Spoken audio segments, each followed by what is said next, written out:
sa inyong iglesia, sa inyong pamilya. So mayroon pong mga ilang bagay na napag-usapan doon. May kinalaman siyempre yung spiritual, given na po yun, spiritual preparation. Pangalawa po ay yung tinatawag na physical preparation.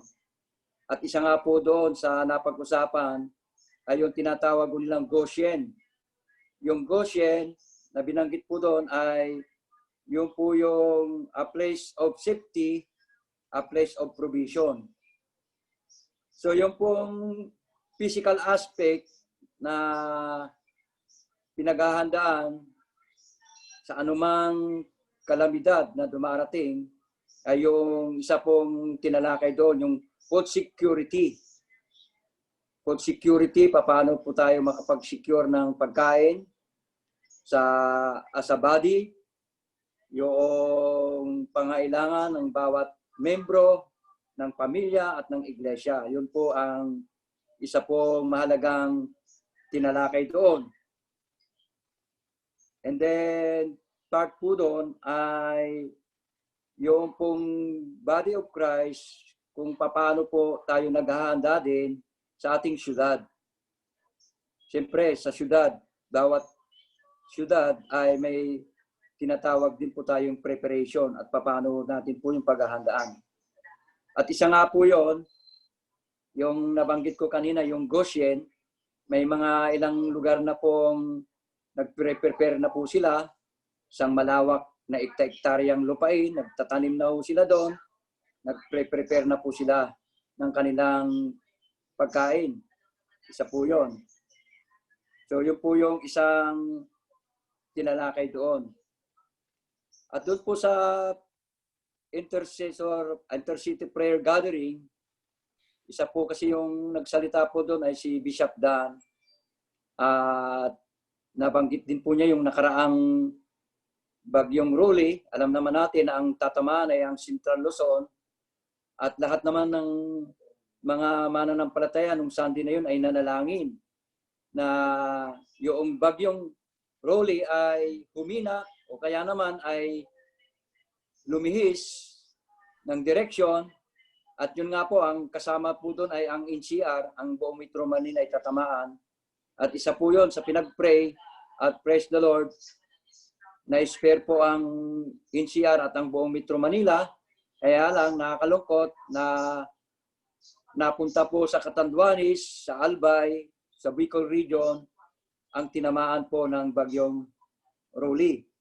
So yun po yung mga nabanggit po doon.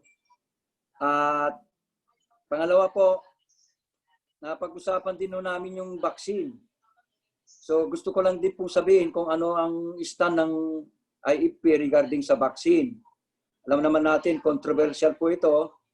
Sa media ay pinag-uusapan po ito. At alam naman natin na ito po ay maging ang ating gobyerno ay isinusulong po ito at inihahanda na po ang vaccine. So gusto ko lang din po sabihin na ang stand ng IFP regarding sa vaccine, no vaccine po. Kung magmamandatory ang vaccine na i-implement po ng ating government, ang stand po ng IFP ay no vaccine. And then,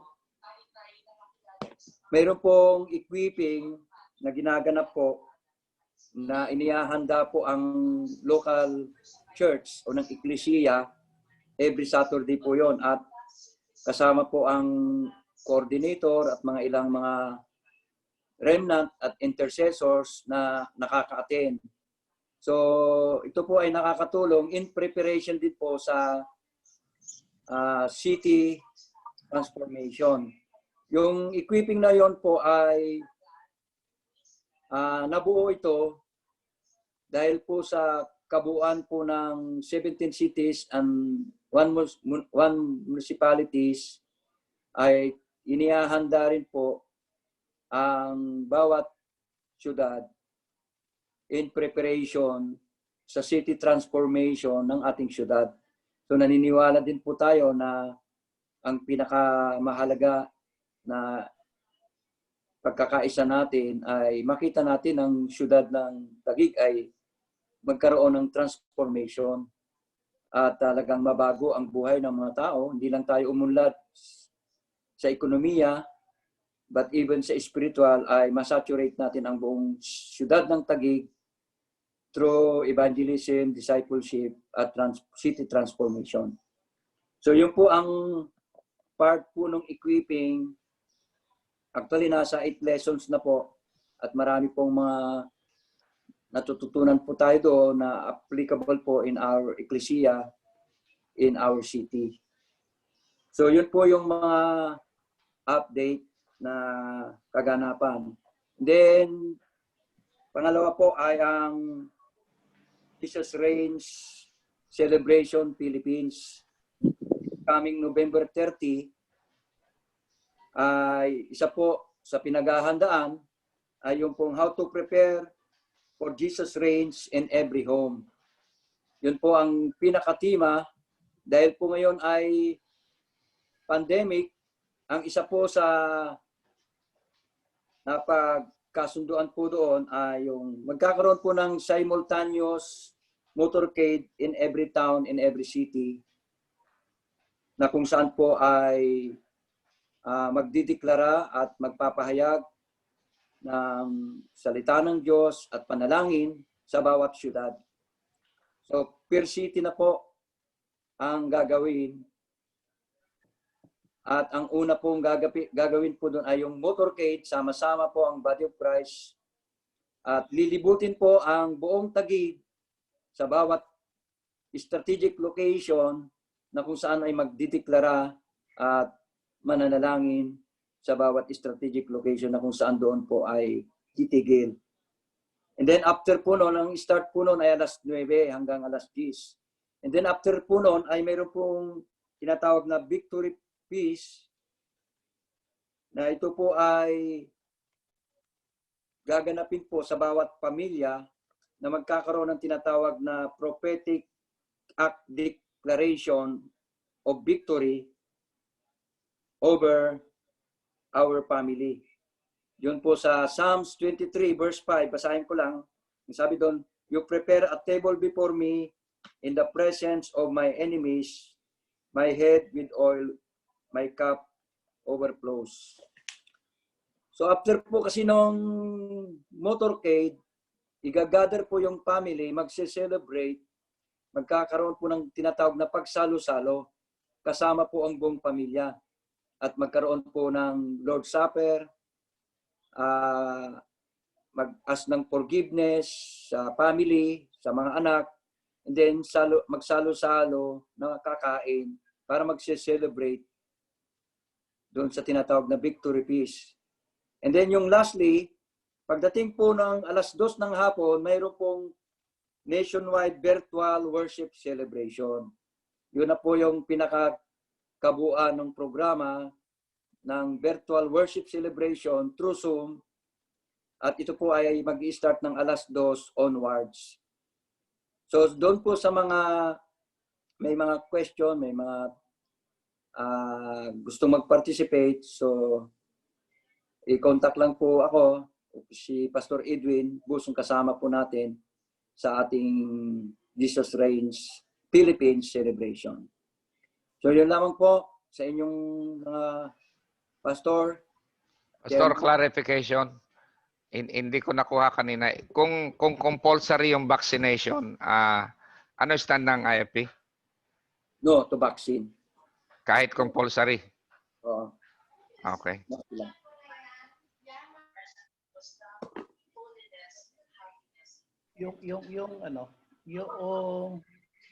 Ano ba ang stand din ng IFP? Nasa end times na tayo?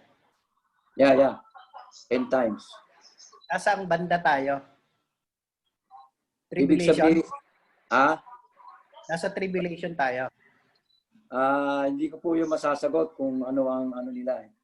Stand nila doon sa tribulation. Ibig sabihin, Kanya-kanya pa rin tayo doon.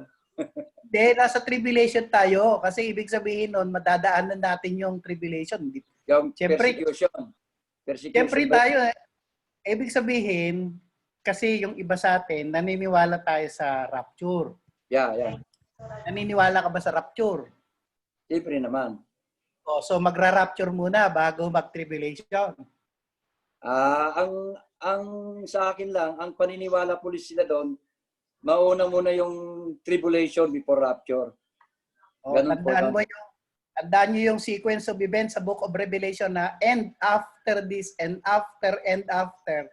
So sequence of events, pagkatapos ng isa, saka pa lang yung isa, saka pa lang yung isa, saka pa lang yung isa. Okay. Kailangan ganun yung pagbasa nun. Aywan ko lang, si Miguel, kung anong masasabi niya. Baka nga si Miguel nasa post. Basta po, naniniwala ako, darating si Lord. Ayun. Yun. Sure, Lord, sure. O, kasi Sure, pinaghahandaan natin.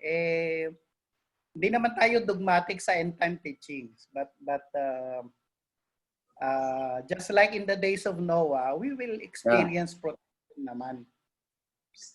No amount of human preparation can protect us. If that happens, only God can do it.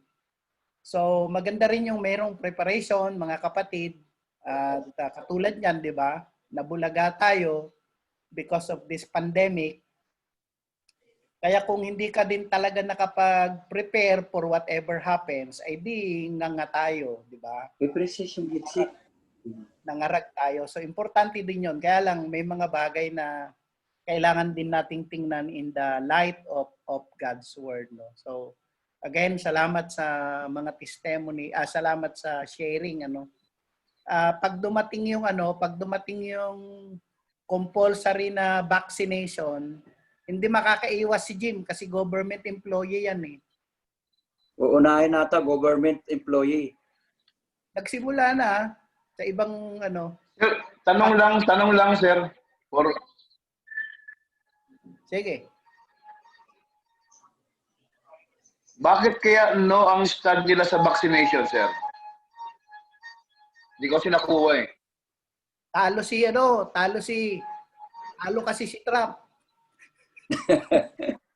Sir, isa doon sa kanilang na found out na yung vaccine, pag yun ay naiturok, nag-iiba yung DNA nung naturukan at mayroong sinasabing side effect nung iba't iba kasi yung immunity ng tao pag ito ay naiturok. So, ibig sabihin, mayroong something in ito ay mababago or may reaction to your body. So, yun po yung isang magiging consequence ng vaccine. Kasi, ang sinasabi nila ay matagal na proseso ang preparation niyan, almost 10 years. Yung iba, 1 year lang ang kanilang preparation sa vaccine, na-apply na nila. So mayroong konting problema doon kung yung body mo, yung immune system mo ay may reaction. So doon tayo magkakaproblema doon sa vaccine na mangyayari doon sa effect ng chemicals na tatanggapin ng body natin. Yeah. Di ba lahat naman ng vaccine mayroong effect sa body?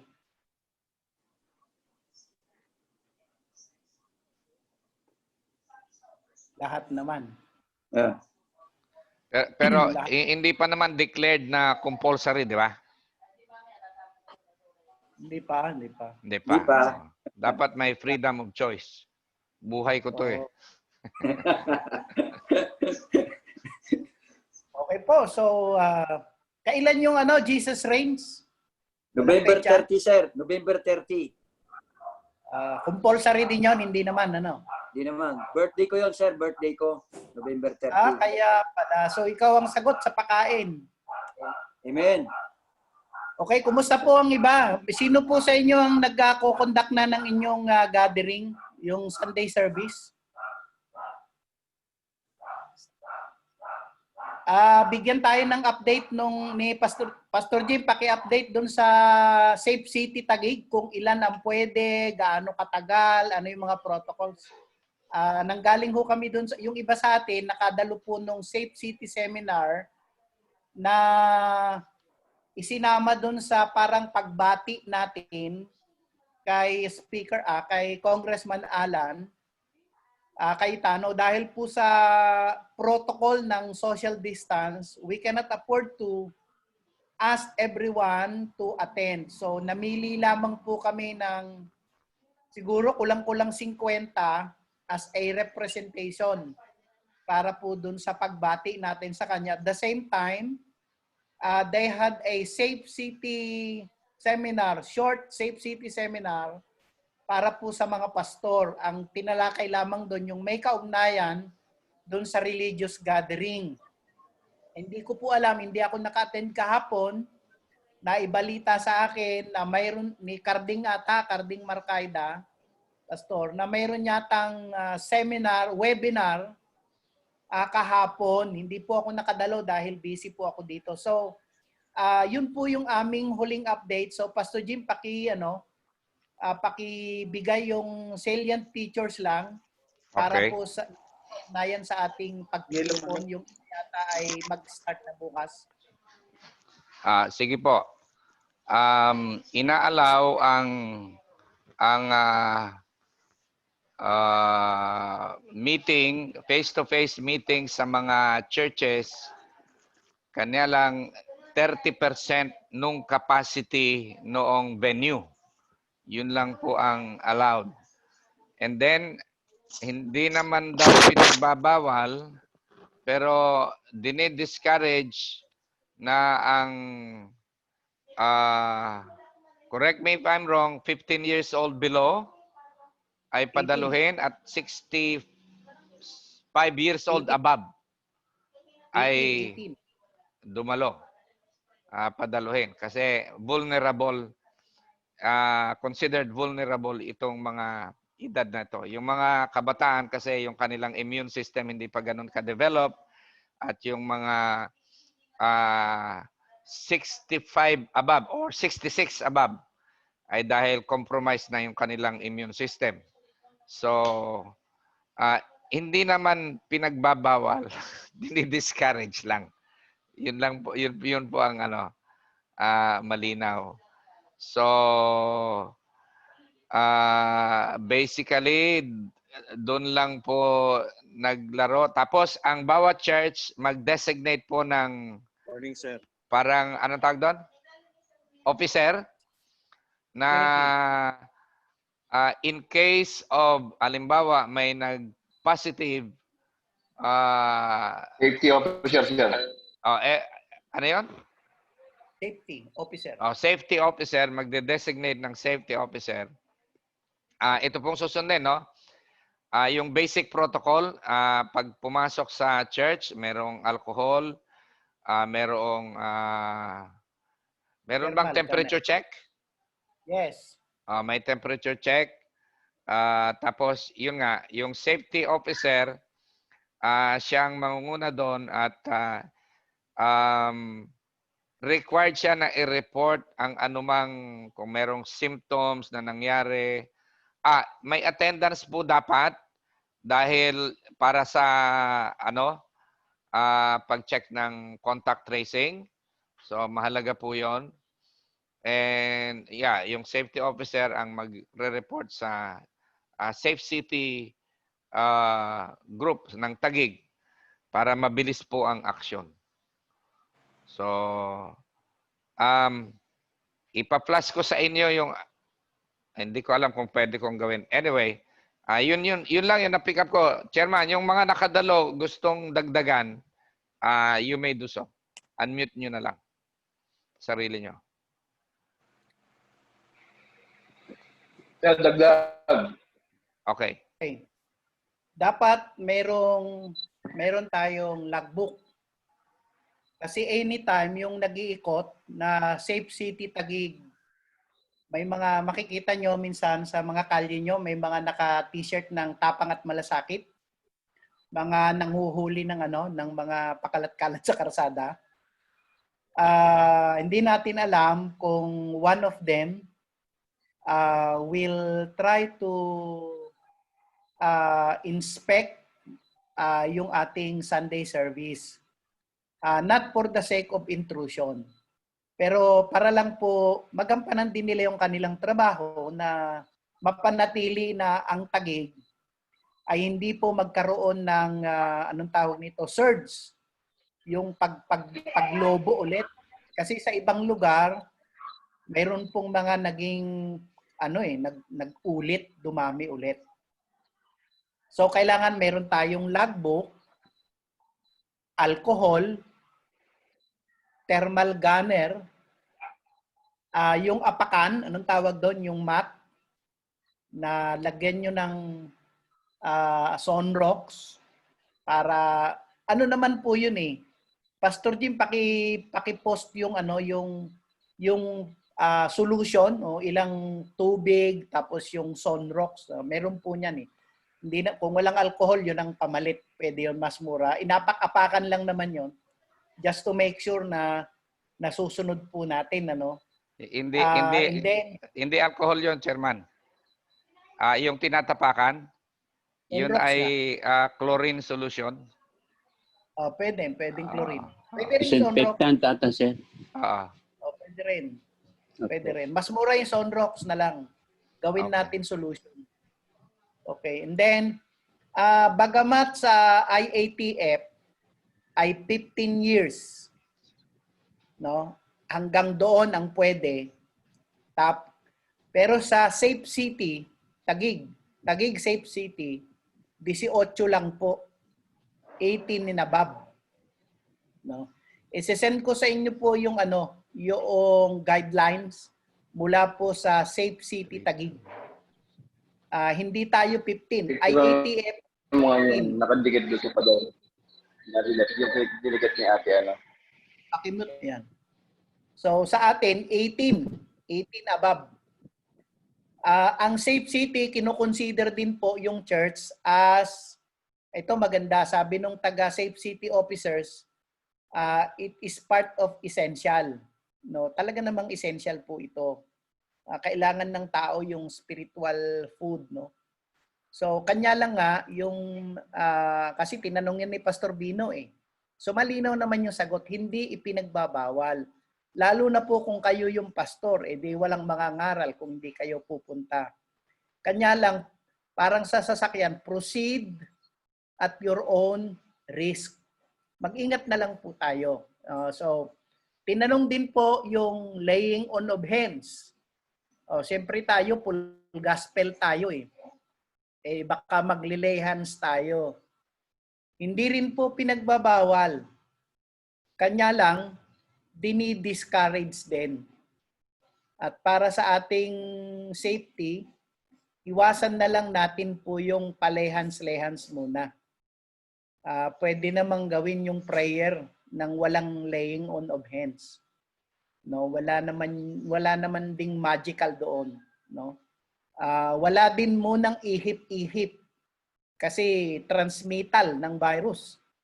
Kapag ka kapag ka naglambitin doon sa bibig, no, yung tapon baka po ganun, no. So alam ko yung iba po ay nakapag-start na. Ano pa bang nakalimutan natin doon, Jim? Sir, So, I will try importante- to subukan kong i-flash yung ilang kinuha kong picture, no. Tingnan ko kung ma-share ko. Sige. Sandali lang, ilipat ko yung hosting dun sa isang gadget ko. Andali po. Sige, wait. Pero Adon,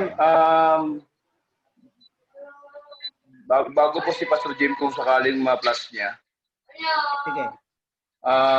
dagdag lang po sa Safe City. Oo. Doon.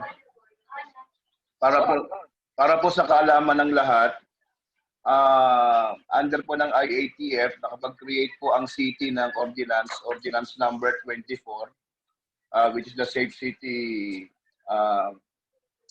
protocols ng City of Taguig. Naalala niyo yung tinanong ko nung last seminar about the enforcement. Nabanggit ni Chairman po kanina yung tapang malasakit at disiplina. Team, nakakakita po ba kayo ng mga tao niyan sa inyong mga barangay? Yes. May mga Christian members po tayo niyan. May mga ako po yung na-assign na trainer nila lahat. So ako po yung Operation District 2 Cluster Head ng Tapang Malasakit ng buong District 2.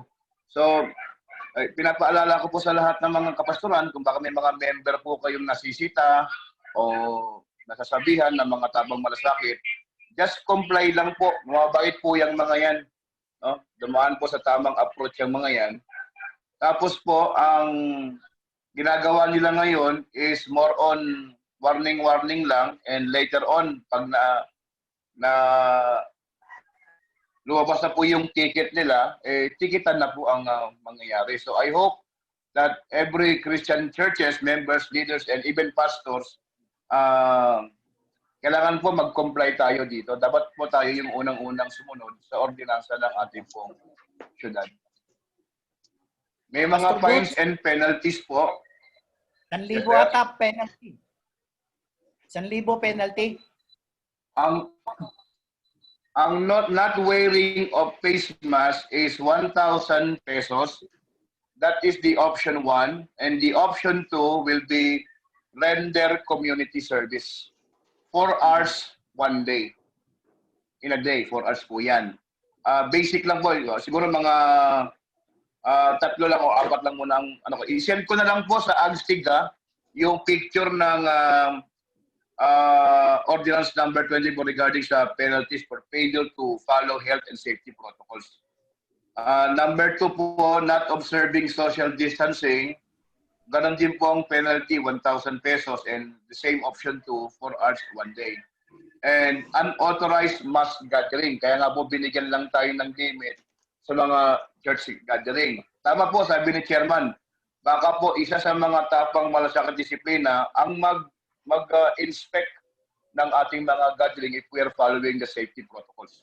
So, maximum po yan hanggang 5,000 pesos po ang penalty. So, yun po, kung may mga tanong po kayo, lalo sa mga taga-district ko, feel free to ask me the question. PM lang po, PM lang sa akin. Thank you very much po. Pastor Boots, paki-post. Yes, Paki-post and then yes sir. Yes, sir. maging responsable po yung mga churches. Kasi po ang pinakamahirap kasi niyan baka mamaya ang lapit ay sa amin din. No, kay Pastor Boots, kay Pastor Jim, kay Tony, nakakahiya po na ang nakikiusap pastor kasi yung pastor ay nag-violate sa nadaanan ako niyan nila dito. Di man ako sinita kasi ano lang naman, nagpaalala lang po sila. Pero katulad nung sabi niya ay sa ngayon ganyan lang muna pero later on they'll try to inspect. Doon po sa 30% na attendance, balikan ko lang. Pastor Jim, give me a sign if you are ready. Doon po sa 30% of the hindi po attendance po yon. Let us make clear of that. It's not 30% of the attendance. It's 30% of the capacity of the place. Pagkatapos, halimbawa, 100 kayo ang capacity. Pagkatapos na ma-determine nyo yung capacity, we have to check the distance. And the distance is supposed to be 1 meter apart. Ulitin ko po, no? It's not 30% of your attendance. It's 30% of the capacity of the place and then 1 meter distance. Okay po. So, yan lamang. Pastor Jim, you're ready? Ayan sir, naka-share na yung submission of infectious disease preparedness, otherwise known as the Safe City. Nariyan yung kanilang website kung readable sa inyo. Mandatory reporting protocols for the reporting of suspect. So, ang bawat church may officer, designated safety officer, DSO, through the Safe City checklist. Yan. Familiarity with the SMART program, registration of all visitors prior to entry. Mahalaga po yun. Tingnan ko lang. Ayan. Nababasa nyo ba? No face Yes. mask, no shield, no entry.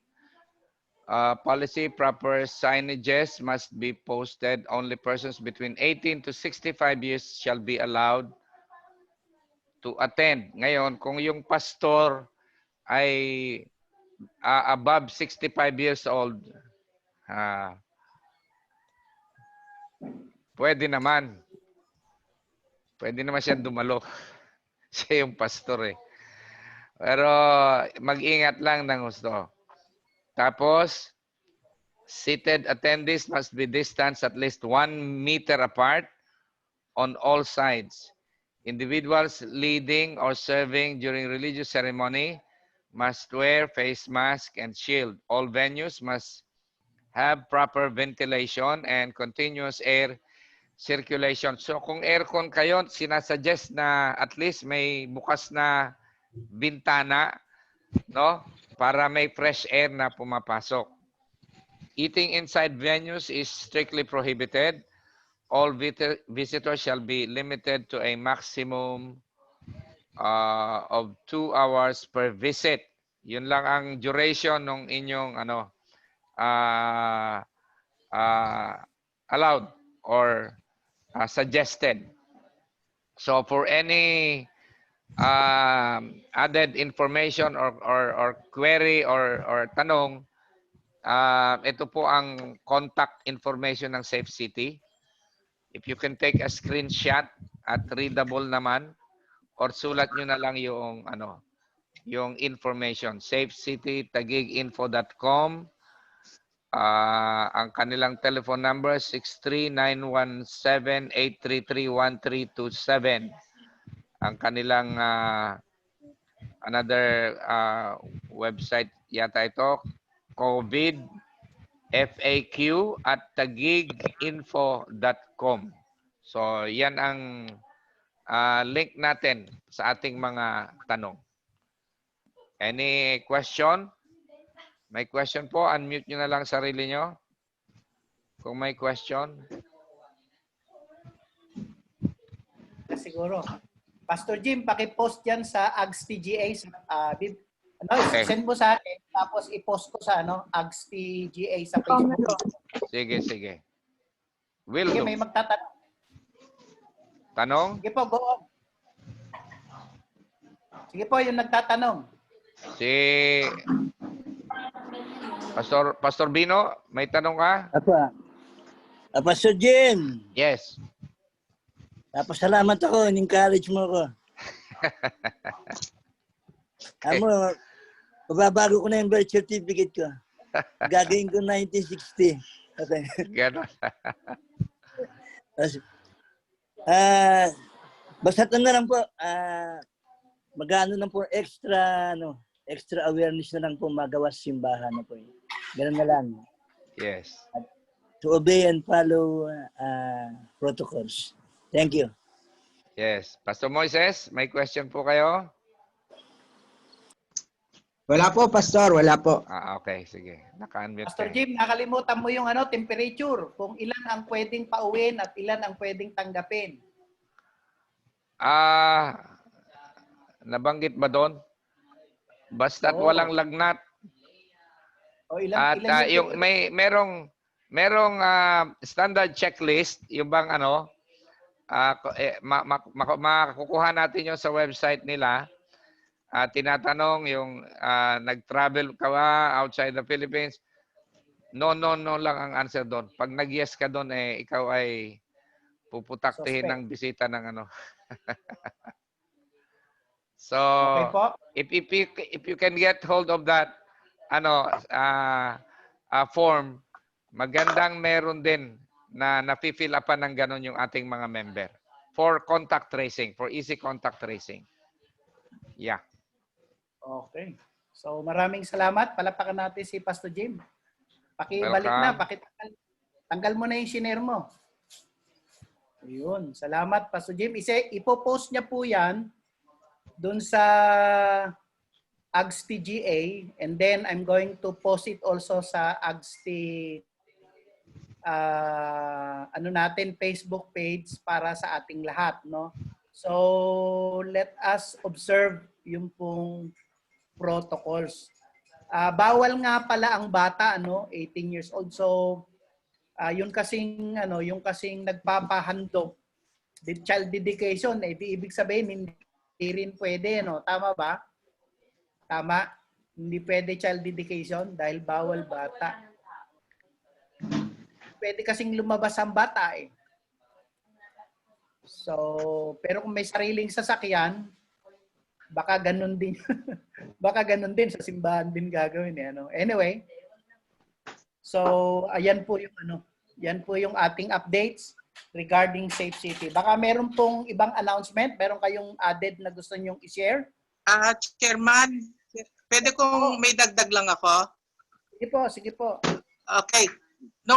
Nung kasing Martes, Tuesday, pumunta ako ng City Hall. Pumunta ako sa Safe City Taguig. Kaso, 3 times a week lang sila nandyan kasi naka-base sila sa SM Aura. Yung lalaki na nag-facilitate sa atin nung birthday ni Congressman Cayetano, nakausap ko siya through cellphone. Sabi niya, it will be advantage sa mga reopening ng church or religious activity na sa kanilang website, meron silang webinar. Possible, panoorin yung mga webinar kasi lahat ng halos na tanong nandoon po ang sagot. And then, at the end of the webinar, doon sa kaliwa, i-click nyo po, may form po doon na pinipil-upan. Although hindi pa sila updated sa form kasi more on sa mga business at saka mga restaurant po yung form na yon. So, they will come up with a form that has to do with religious activity. So, ang advantage daw nito, if you fill up that form, mas maganda kasi your church will be on a record, naka-record po. Para sa pag na-record po, in case lang may mga simptomas o mga COVID cases, magiging maganda na alam nila kagad. Tapos yung DSO, most probably, yung team lang din niya ang pupunta sa bawat churches. At they come with a surprise visit. They don't say when is the date to come. Pwedeng anytime pupunta sila at titignan nila if we really follow the health protocols at yung kanilang guidelines. So yun po ang sinabi niya.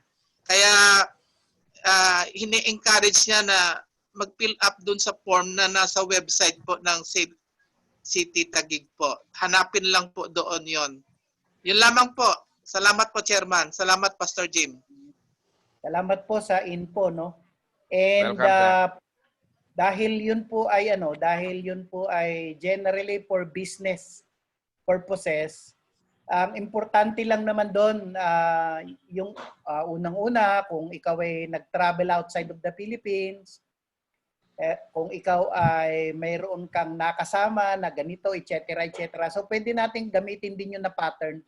Si Pastor Jim po gagawa nun para standard na lang tayo. Pastor Jim, bago ka umalis. Ano o kaya mamaya, pakigawa mo na rin, ha? Yung form? Yung form, yung... sige, i-upload ko sa ano. Meron ako nun. Customize mo na lang para Meron sa atin. ako nun para sa school. I-upload ko. Okay, upload mo na lang. Paltan mo yung baka Salt and Light nakalagay. Hindi, ano lang yun. City Hall lang galing yun. Okay, sa City Hall. Okay po. So maraming salamat. Meron pa ba? Meron pang dagdag? Finally, si Antonio Cabrera naka-check-in na. On board, kasi on daw, board. Yung on board. Yung kanyang internet ay taghirap. Ganun. Anyway. Sige po. Bago lang tayo maghiwa-hiwalay, just want to encourage you with some of these words. Basahin ko lang po mula dito sa sulat ni Apostol San Pablo. Sabi niya sa 2 Timothy chapter 2, he was writing in prison. No? Most probably, siya po ay in chain with another soldier. No? Roman times eh, ganun eh. So you, my son, be strong in the grace that is in Christ Jesus.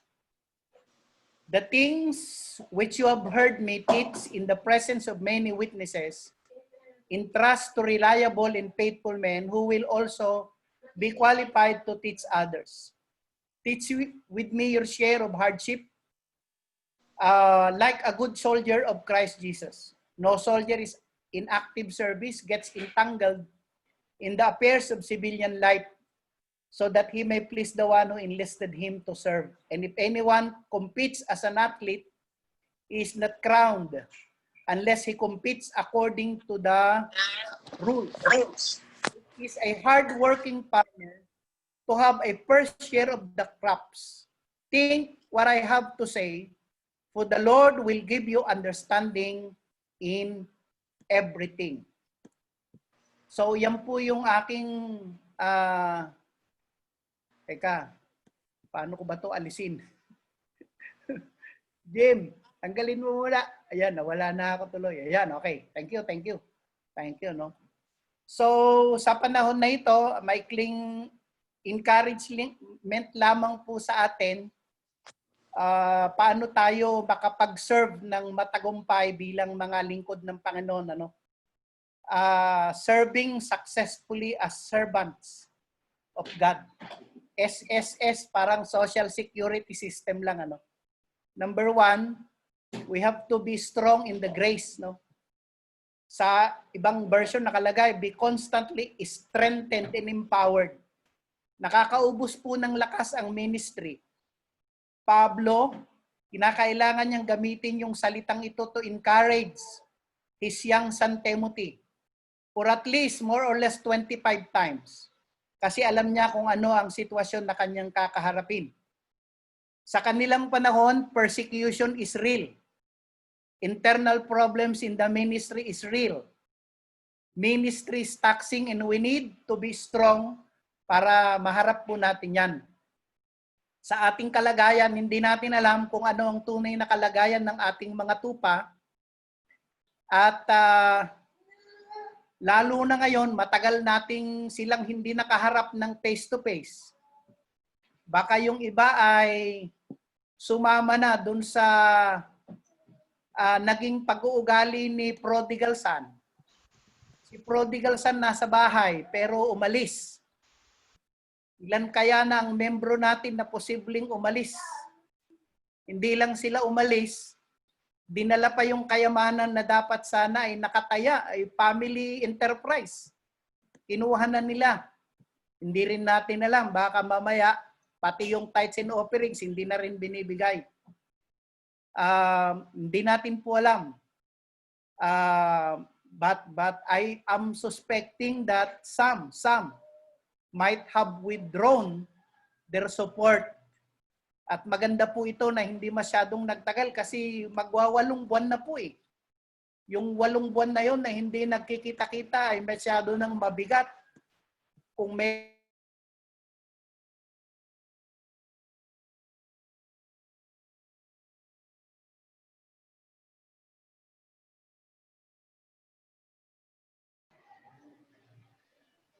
Nawala po si Chairman. Medyo may glitch yung communication ni Chairman. Naputol po. Hintayin lang po natin. naputol ba? Naputol? Naputol. Okay, tuloy ko na lang. Yeah. Iklian ko na lang, no? Hindi lang po yon, kaya kailangan talaga nating maging very strong and be encouraged kasi kami po, at least yung iba sa inyo hindi nagre-rental, kami nagre-rental po eh. So yung 8 buwan na nagre-renta ka sa isang lugar, tapos hindi naman na ibibigay yung lahat ng mga kaloob, apektado po kami. Salamat sa inyo, salamat sa Diyos, yung iba sa inyo, hindi katulad ng aming karanasan. Pero kailangan magpatuloy kasi ang gawain naman ng Lord ay hindi nakabatay sa pananalapi. Amen ba? Ang paglilingkod sa Diyos ay hindi rin nakabatay sa pananalapi. So may kaloob at wala, magpapatuloy po tayo. Amen. Amen. So napakahalaga po yun. We have to be very strong. At nilagay po dito Be strong. Ayan, napuputol. Napuputol ba? Diretso lang. Diretso lang, sir. Diretso Okay, po. salamat. Opo. So we have to be very strong at ang nakalagay naman ay be strong in the grace. Alam naman natin, mga magagaling naman na tayo dyan kung anong ibig sabihin ng grace. Naputol ulit. Naputol ulit. Tuloy na. Tumuloy na. Loud and clear, loud and clear. Okay, grace, di ba? Alam ninyong lahat, unmerited favor. Pero ang mas magandang ilagay natin dyan ng definition ay divine help to those unworthy to be helped. Sarili ko lang version yun. Tulong na galing sa Diyos na ibinibigay niya dun sa mga taong hindi naman karapat dapat na tulungan. Salamat na lang sa Diyos na pwede nating ipaalala sa ating mga sarili na tayo ay mga anak ng Diyos at bilang mga anak ng Diyos, alam naman natin na hindi man tayo karapat dapat, hindi niya naman tayo pababayaan. Hindi lamang be strong or strong in the grace, dapat we have to share the word. Hindi naman po nakagapos yung salita ng Panginoon. Si Pablo nakakulong nung ginagampanan niya po yung kanyang tungkulin. He has been stopped for doing missionary journey. However, the word of God must continue to be spread. It has to be shared. Sabi sa verse 2, ang mga narinig mo sa akin sa harap ng maraming saksi ay pagkatiwala mo rin kanino sa mga taong may katapatan at may kakayahang magturo sa iba. Ang ganda po ng nangyaring pandemic. Makikita po natin dyan kung sino yung may katapatan na talagang nakaantabay. Sapagkat minsan kapag hindi na tayo nakikita nila, may pagkakataon na rin silang gawin kung ano ang gusto nila. Pero salamat sa Diyos dahil dyan makikita natin kung sino talaga yung may katapatan. Pag ikaw ay nagsusum, pag ikaw ay naggumagawa ng iyong live stream, they will always be there to follow you. And so, sabi ni Paul kay Timothy, commit to faithful men who are able to teach others also. That is a very essential part because the moment you stop sharing, the spread of the gospel also stops. So yung progreso ng gawain na hindi na makasulong, nakatenga, bakit ayaw kasing ipasa? The issue is not about who will receive it. The issue is about you have stopped passing it to others. Siyempre, hindi natin kinakalimutan mga kapatid, hindi nagbabago ang mandato natin no matter what happens. The Great Commission stands. Go and make disciples of all nations, baptizing them in the name of the Father and of the Son and of the Holy Spirit, teaching them to observe everything I have commanded you, and lo, I am with you always, even to the end of time. Papaalala ko lang mga kapatid, na kung mayroong pinakamahalagang paghahanda, ito na yon. Kasi dito sa lupa, ang pinakamahalaga kaluluwa, pero sa langit, pinakamahalaga rin ang kaluluwa. Si Kristo ay namatay para sa kaluluwa. Mayroon pang isang nagpapahalaga sa kaluluwa, si Satanas. Gustong-gusto niya rin. Gustong-gusto niya rin na may kasama doon. Pero tayo, hindi tayo dapat pumayag. Because the moment we don't do the responsibility that we are given, the divine assignment that we are given, sabi ng Bible, sisingilin nila ng Diyos yung kanilang dugo sa ating mga kamay. Panghuli, alam kong inip na kayo. So be strong, strong in the Lord. Share the gospel or spread the word. S, ikatlo na S, serve with endurance. Sabi dyan, endured hardship like soldier. Doon sa ibang ginamit ay hindi endurance. Ang ginamit, persevere. Ang ibig sabihin ng persevere, you are not willing to quit. Not willing to give up. So as a good soldier, diba, yung good soldier ay talaga nag-give up yan eh. Kahit na nung dinadaanan niyang hirap sa training. Yung totoong mabuti at mahusay na sundalo, hindi nag-shortcut. Kinakailangan niyang daanan talaga yung kinakailangan niyang pagsasanay upang sa ganun maging mahusay siya. Walang mahusay na sundalo na hindi dumaan sa rigid training. Or else, magiging quitter yan. Quitter. No one, sabi pa dun sa pagpapatuloy niya, no one engaged in warfare entangles himself with the affairs of life.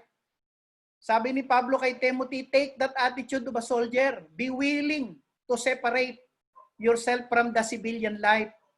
Marami tayong i-give up po talaga kung gusto nating maging mahusay na sundalo. Can you imagine Paul has to give up everything? By this time, sabi ko kanina, when he is writing these things, he might be in chain with another soldier.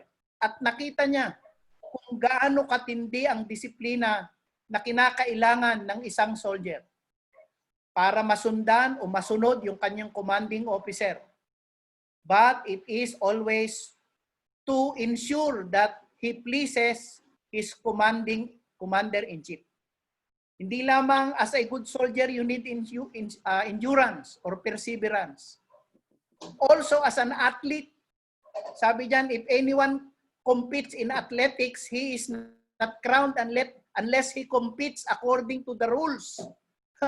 Importante po din yung rules. Hindi tayo daw tatanggap ng crown unless we compete according to the rules. Klaro naman po ang punto, no? Klaro po 'yan. We cannot shortcut everything, nor should we shortcut anything. We have to compete. We have to do it according to the rules of God. Si Lord po ang ating Commander-in-Chief. Siya rin ang nakakakita sa atin. There is no such thing as competition actually. Pero ang sinasabi ng Panginoon, ayon sa panuntunan ng Panginoon, we have the tendency to shortcut or change the rules because it is easier for us to do so para sa ating sariling comfort. But wag po tayo sana matukso. Lastly, dun sa pangatlo, na serve with endurance, persevere with God with an attitude of the farmer. Wala pong maganda, ako po'y magbubukid. Wala pong mabango na bagay sa pagbubukid. Very taxing po yan, very boring. Hindi po exciting ang magtrabaho sa bukid. Putik simula umaga hanggang gabi. Tapos katakot-takot na pag-aantay. Ang pinakamatindi po niyan ay yung posibleng masalantakan ng peste at ng bagyo, katulad ng dinaanan. So laging nandun po yung lahat. Hindi madali ang mag-alaga ng mga tupa. Mabuti pa kayo, mababait yung mga tupa ninyo, praise God.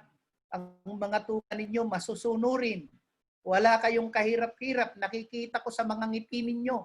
Yung ngiti ninyong yan ay nagpapatunay na wala kayong ka-struggle sa pag-aalaga. Hallelujah, glory to God, amen. Andiyan pa ba kayo? Bakit yung iba nakangiti, yung iba parang ayaw ngumiti, yung iba pilit. Amen. Buhay pa po, Pastor. Yan. Kasi dito sa Taguig, mababait ang mga mananampalataya. Amen. Pero kahit na ganun pa man, ang sabi diyan, dapat hardworking po tayo, mga kapatid. Amen po ba? Amen. Amen. Amen, Pastor. Hallelujah. So, dun sa dulo, may nakalagay din siya, be partakers of the crops. Alam nyo, habang nagtatrabaho as we labor in the word, ako po yung medyo may pagka-traditional na preacher eh. Yung word, pag inaaral mo para may ma-share ka, ikaw ang unang nakikinabang po doon. Di po ba? Tayo ang unang-unang natututo sa atin pong pag-share. We are the first partaker. Welcome po, Pastor Jerry. Ayan. And so, dun sa dulo, meron lang po akong i-share as I end. Sabi dun sa verse 7, reflect on what I am saying. Sabi sa NIV, reflect on what I am saying. For the Lord will give you insight in all of this. Sabi sa American Standard Version, consider what I say and may the Lord give you understanding in all of this. Look at the illustration that was given by the great Apostle Paul. A soldier, an athlete, and a farmer. Each of these occupation needs great perseverance or endurance. Kailangan po yan. Ang isang sundalo na tumigil sa pakikipagbaka, hindi siya makakakita ng tagumpay. Ang isang athlete na tumigil na sa pagtakbo o sa pakikipaglaban sa race, hindi siya nananalo.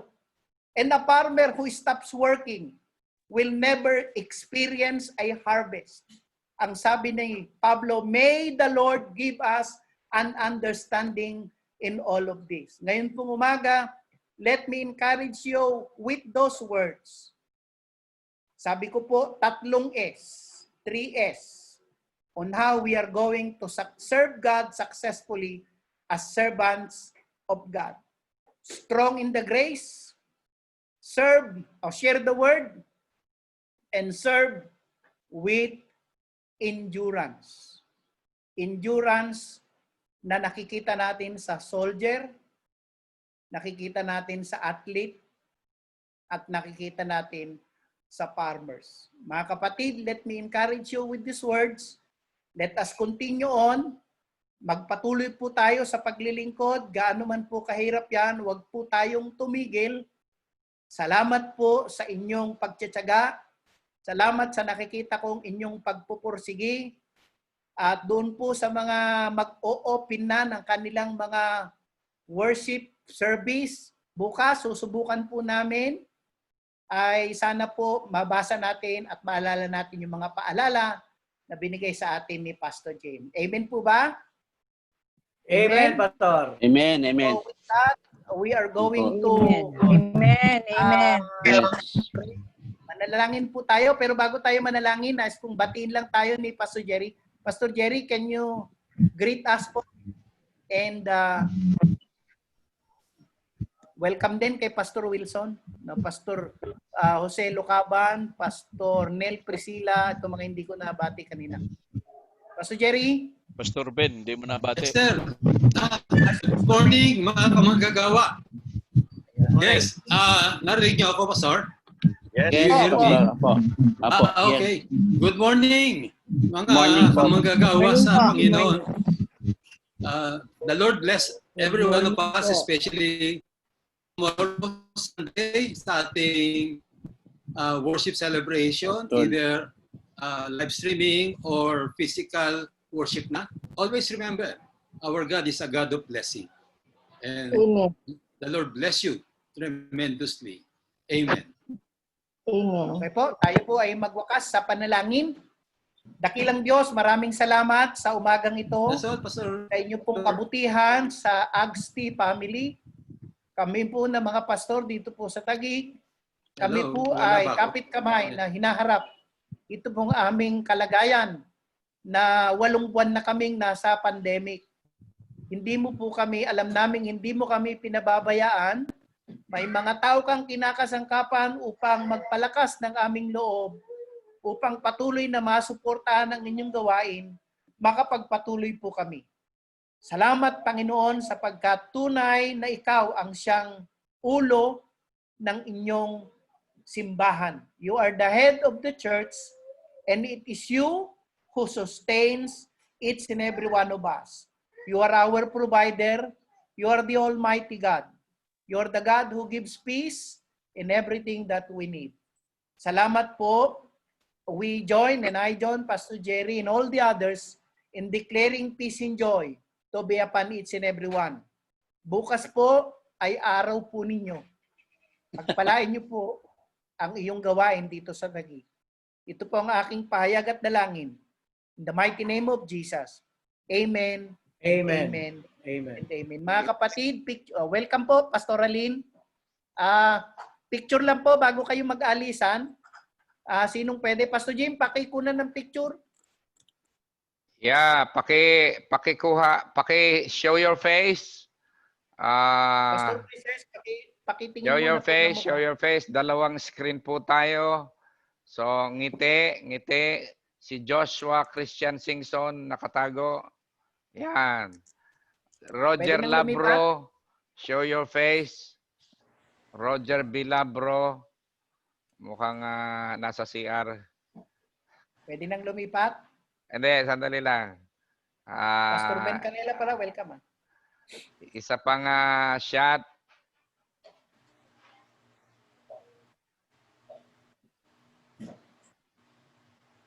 To be safe, okay. Next page. Okay na. Yung Okay na next po. page, nakuha na. Nakuha na. 2 page lang naman. Okay, so maraming salamat po. At magkita-kita po tayo sa susunod nating Zoom. Lahat po ng mga announcement, katulad nung kay Pastor Jesus David Garcia, Isguera, ipopost niya po sa AGSTGA, ganun din sa 2020 AGSTICOM, para po sa atin pong pagsunod dun po sa bagong ibinaba na ordinance. Para wag po tayong magulat kung may mga nag-iikot na naka-uniforme ng Tapang at Malasakit. Yan po ay commissioned ng city and they are there to do something para po matiyak na maayos po ang ating kalusugan at pagsunod sa protocol. Si Pastor Jim po Announcement lang, sir. will post also the pictures para po Nakapost doon na. sa ating nai-post na. Yes. I-post mo pa rin. Okay po? So maraming salamat. Announcement lang. God bless po sa lahat. Announcement po yung lahat ng involved sa police ministry. Please join our training na ginagawa. Mamaya pong alauna, I will give the link. Pinopost ka naman sa NCRTC sa recently nagkaroon ng graduation yung isang grupo doon sa monthly virtual fellowship ng BOC-MBK.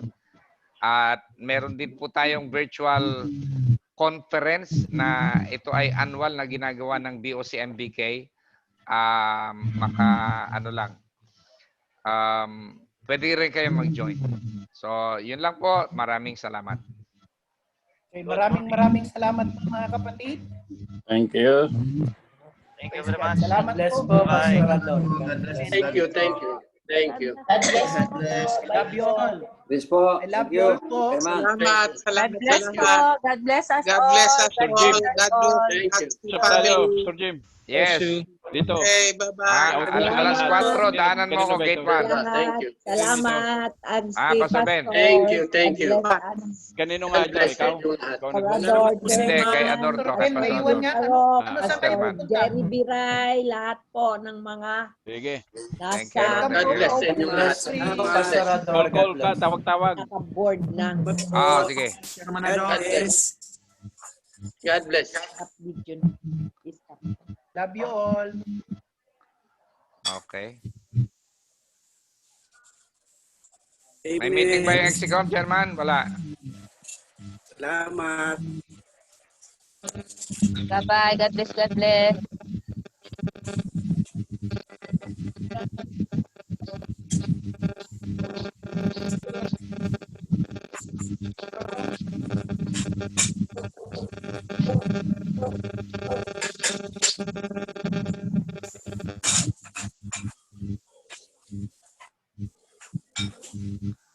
Si Tony, Pastor Tony. Tawa ka ng tawa. Nagsasalta si Chairman Kaya minumute kita. Kasi nga, minumute mo, kaya tawa ako ng tawa Talaga ikaw.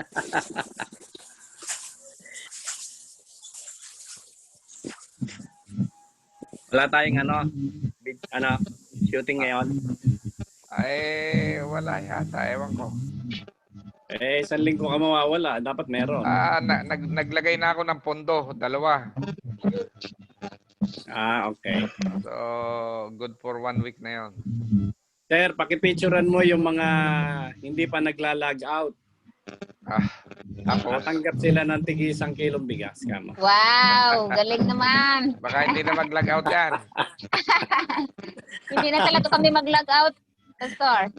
Hindi ako nagla-log out kasi late ako nakapasok. Yun lang. Sige po, maraming salamat. Tatapusin ko na ito. Everything naman is recorded. Bye-bye. God bless. Bye-bye. God bless everyone. Sige. God bless.